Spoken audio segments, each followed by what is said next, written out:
नमस्कार. सर्वप्रथम सर्वांना श्री स्वामी समर्थ, सद्गुरू स्वामी समर्थ. तुम्हा सर्वांचे आपल्या आम्ही स्वामींचे दास या स्वामीमय चॅनलमध्ये मनापासून स्वागत आहे. स्वामींच्या कृपेने नेहमीच तुमच्या आयुष्यात सुख, समाधान आणि आनंद असावा इतकीच मी आपल्या स्वामींच्या चरणी प्रार्थना करते. आणि आपल्या आजच्या या नवीन आणि सुंदर व्हिडिओला पुन्हा एकदा नव्याने सुरुवात करते. बघताना आज मी तुम्हाला आपल्या आम्ही स्वामींचे दास या चॅनलमध्ये श्री स्वामी समर्थ महाराजांच्या चमत्काराचा एक अद्भुत अनुभव सांगणार आहे. महाराजांचं जे ब्रीदवाक्य आहे, हम गया नहीं जिंदा है, या वाक्याची पुरेपूर प्रचिती आणणारा हा अनुभव आज प्रत्येक स्वामी भक्ताला थक्क करेल. महाराज नेहमीच आपल्या भक्तांना सांगतात, भिवू नकोस, मी तुझ्या पाठीशी आहे. हेच वाक्य महाराज कसे खरे करतात हे दर्शवणारी आजची ही घटना आहे. कर्नाटकमधील स्वामी सेवेकरी ताई सौ रेविता नायडू या ताईंच्या घरात घडलेला हा अद्भुत अनुभव. पुढील संपूर्ण अनुभव हा या ताईंच्याच शब्दात. ताई म्हणतात, सर्वप्रथम सर्वांना श्री स्वामी समर्थ, जय जय स्वामी समर्थ. नमस्कार, मी सौ रेविता नायडू. खरं तर मी मूळ पुण्यामधले आहे. माझा लव्ह मॅरेज असल्याने आणि माझे पती हे कर्नाटकमधले असल्याने आमचं वास्तव्य हे तिकडेच. मी अगदी कधीतरीच म्हणजे वर्षातून फक्त एकदा असं सुट्टीला पुण्यात यायची. खरं तर लग्ना अगोदर जेव्हा मी आपल्या महाराष्ट्रामध्ये होते तेव्हा मी कुलदेवी तुळजापूरची तुळजाभवानी, गणपती बाप्पा, विठ्ठल भगवान यांची खूप सेवा करायची. मात्र मी कधीही स्वामी सेवेत नव्हती किंवा स्वामी काय असतात हे मला कधी माहितीही नव्हते. लग्नानंतर मात्र आमचे दैवत बदलले. मग तिकडचे जे दैवत आहेत त्यांच्या कुळाप्रमाणे मी त्यांचीच सेवा करू लागले. सगळं छान सुखाचं सुरू होतं. मला 2 मुलं, माझे पती आणि सासू, असा अगदी छोटासाच आमचा परिवार होता. पती हे किराणा दुकानात असायचे तर मी एका प्रायव्हेट बँकेमध्ये जॉब करत होती. माझा मोठा मुलगा हा BSc IT शिकत होता, तर मुलगी ही लग्नाच्या वयाची होती. तिच्यासाठी आम्ही काही स्थळं बघायला सुरुवात केली होती, कारण आता लग्न करायचं होतं आणि ती वयातही आली होती. मात्र हवं तसं स्थळ आम्हाला भेटत नव्हतं. खूप प्रयत्नाने जसा हवा तसा मुलगा मिळाला. मग लग्नाची तयारी सुरू झाली. लग्नाला अगदी 1 महिना बाकी होता. आता मुलीचं लग्न, त्यामुळे इन्व्हिटेशन कार्ड सगळ्यांना देण्यासाठी म्हणून आम्ही महाराष्ट्रात पुण्याला यायचं ठरवलं. मी आणि माझी मुलगी आम्ही दोघीच ट्रेनने पुण्यात आलो. जवळच्या सर्वच नातेवाईकांना इन्व्हिटेशन कार्ड दिले. मग 2 दिवस आम्ही पुण्यातच राहिलो. त्याच काळात माझ्या लहान भावाची बायको मनस्वी ही पंढरपूर, तुळजापूर, अक्कलकोट इथे दर्शनासाठी गेली होती.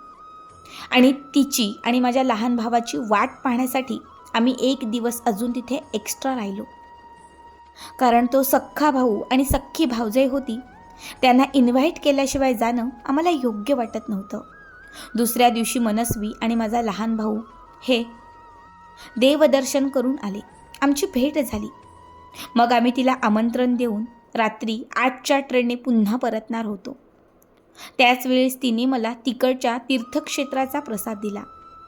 आता आपण ताईंना काहीतरी गिफ्ट द्यावं म्हणून तिने मला स्वतःसाठी आणलेली स्वामींची मूर्ती दिली.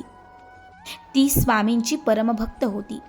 घरामध्ये खरं तर स्वामींची एक मूर्ती होती, मात्र अजून एक मूर्ती तिने तिच्या मैत्रिणीसाठी आणली होती. पण मी आल्यानंतर तिने ती मूर्ती मला दिली आणि योगायोगाने त्या दिवशी स्वामींची मूर्ती माझ्या नशिबात आली. खरं तर मला नेहमीच वाटायचे महाराष्ट्राचे एक तरी दैवत आपल्या सोबत असावेत.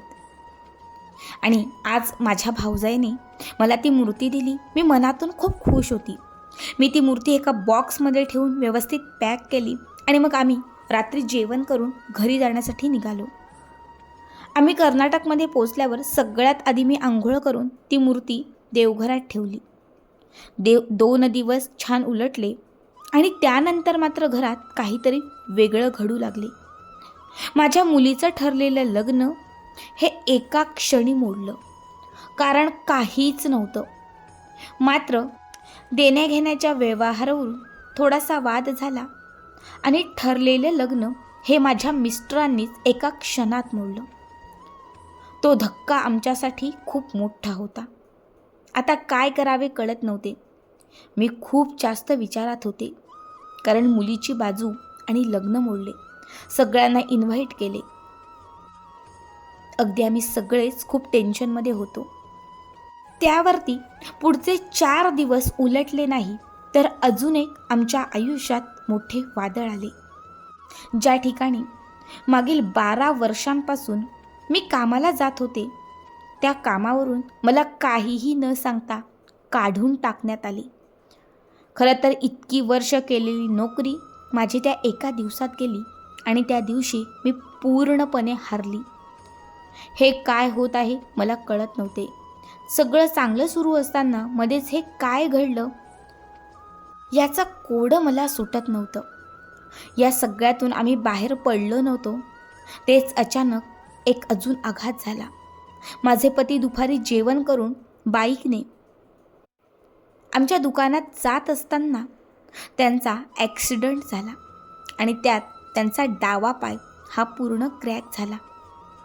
आता मात्र घरात चर्चा सुरू झाली. ती मूर्ती घरात आल्यापासून घरावरती विघ्न येत आहेत, सगळीजणं हेच म्हणू लागली. मग मी या गोष्टीचा खूप विचार केला. मी सुद्धा स्वामींवर नाराज झाली.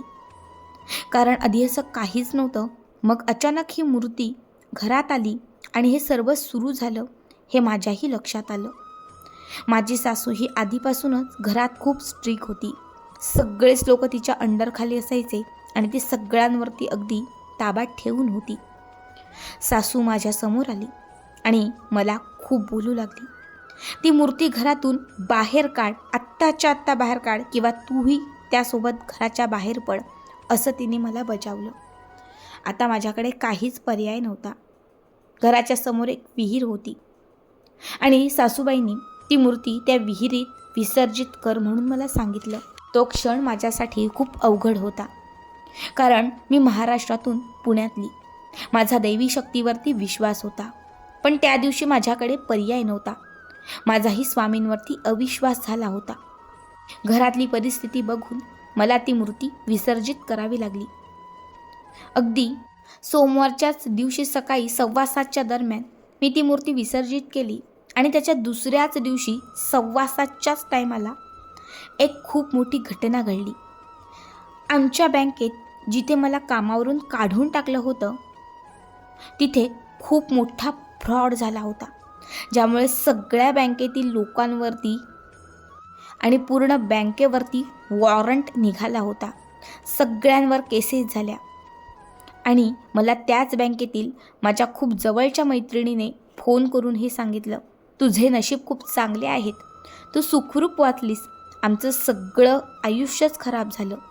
ताई म्हणतात मी ते ऐकलं आणि मला धक्का बसला की आज मीही त्या बँकेत असते तर खरंच मी सुद्धा त्या फ्रॉडमध्ये फसले असते आणि आज मी सुद्धा त्यांच्यासोबत जेलमध्ये असते. मनोमन मी देवाचे आभार मानले. त्याच्या पुढील 2 दिवस झाले आणि पुन्हा एक अघटित घडले. ज्या ठिकाणी माझ्या मुलीचा विवाह ठरला होता त्या मुलाला 3 वर्षांपासून कॅन्सर डिटेक्ट होता आणि त्या दिवशी याच कॅन्सरने त्याची डेट झाली होती. खरं तर आम्ही लग्नाचे कार्ड सगळ्यांना वाटले, सगळी बोलणी झाली, सगळं झालं. मात्र शेवटपर्यंत ही गोष्ट आम्हाला कळाली नव्हती किंवा कुणी सांगितलीही नव्हती. मात्र लग्न मोडले आणि माझ्या मुलीचं आयुष्य वाचले. मी विचार करत होते की आज जर माझ्या मुलीचं लग्न त्या मुलासोबत झालं असतं तर आमच्यावर, माझ्या मुलीवर काय वेळ आली असती. पण ती वेळ टळली आणि पुन्हा एकदा खूप मोठ्या संकटातून वाचल्याची आम्हाला प्रचिती आली. त्या दिवशी मी अक्षरशः फक्त आणि फक्त स्वामींचं नाव तोंडात घेत होती आणि देवाचे आभार मानत होती. आता माझ्या सासूबाई, मला आणि मिस्टर सगळ्यांनाच कळून चुकलं की आपल्यावरचे हे खूप मोठे आघात टळले आहेत. त्या दिवशीच संध्याकाळी यांचा एक जुना मित्र यांना पाहण्यासाठी घरी आला आणि त्यावेळेस त्यांनी सांगितलं की ज्या ठिकाणी आपल्या मोहनचा ॲक्सिडेंट झाला आहे, खरं तर ती जागा खूप खराब आहे. त्या ठिकाणी कुणीच वाचत नाही. पण याच्या पायावर निभावलं, कारण तुमच्या पाठीशी काहीतरी देवाची शक्ती असेल. आत्तापर्यंत जवळपास 21 लोकांचे तिथे ॲक्सिडेंट झालेत आणि कुणीच त्यातून वाचलेलं नाही. मात्र आपला मोहन त्यातून वाचला आणि खरंच आम्हाला आनंद झाला. त्या दिवशी पुन्हा एकदा कळून चुकलं की संकट खूप मोठं होतं, पण देवाने आम्हाला तारलं होतं. मग मला स्वामींची आठवण येऊ लागली, कारण आता मला कळून चुकलं की हे सर्व स्वामी कृपेने घडलं. स्वामींमुळे सर्व काही झालं होतं. स्वामींनी सर्व काही तारलं होतं. मी ज्या विहिरीमध्ये स्वामींची मूर्ती विसर्जित केली होती त्यासमोर जाऊन खूप रडले. स्वामींना खूप आवाज देत होते. आता माझ्या सासूलाही हे सगळं कळून गेले, पण मूर्ती त्या विहिरीमध्ये विसर्जित झाली. दुसऱ्या दिवशी गुरुवार होता. माझी मुलगी पाणी आणण्यासाठी विहिरीवर गेली होती, कारण आमच्या घरामध्ये दररोज सकाळ आणि संध्याकाळ एक खंडाभर पाणी त्या विहिरीवरूनच आम्ही आणायचो आणि तेच पाणी आम्ही प्यायचो. जेव्हा माझी मुलगी त्या विहिरीजवळ पोहोचली तर ती जोरजोराने आवाज देऊ लागली. आता काय झालं हे पाहण्यासाठी मी तिथे गेली तर चक्क स्वामींची मूर्ती पाण्यावर तरंगत होती. ती मूर्ती एका सुरात मंत्र उपदेश देत होती. मूर्तीतून स्पष्ट एक लख्ख प्रकाश पडला आणि मूर्तीतून आवाज येत होता. खरं तर 4 दिवसांपूर्वी विसर्जित केलेली मूर्ती ही पाण्यामध्ये मिक्स झाली असती किंवा तळाकाठी बसली असती. मात्र अचानक गुरुवारच्या दिवशी ही मूर्ती पाण्यावर कशी काय तरंगली हे खूप चमत्कारिक होतं. बाजूची सगळी लोक पाहायला जमली. त्यानंतर आम्ही पाण्यातून स्वामींची मूर्ती व्यवस्थित बाहेर काढली, तिची विधियुक्त पूजा केली आणि घरामध्ये प्राणप्रतिष्ठापना करून ही मूर्ती आम्ही घरामध्ये स्थापन केली. स्वामींची मनोमन त्या दिवसापासून आम्ही दररोज माफी मागतो, कारण आम्ही त्या दिवशी स्वामींची मूर्ती पाण्यात विसर्जित करून खूप मोठी चूक केली होती.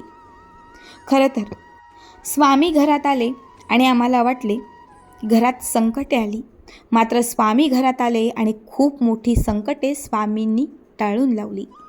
स्वामींच्या येण्याने आमच्या आयुष्यातील सर्व विघ्न संपून गेली. प्रसंग खूप मोठे आणि खडतर होते, मात्र स्वामींच्या कृपेने सगळं काही सुरळीत झालं. त्या क्षणी आम्हाला कळून चुकलं की स्वामी खरंच अद्भुत आणि ब्रह्मांड नायक आहेत, जे पूर्ण जगाचे चालक आहेत. त्या दिवसापासून मी, माझी सासू, माझे पती आम्ही सगळेच स्वामींच्या सगळ्या सेवा करतो. आम्ही नित्यसेवा करतो.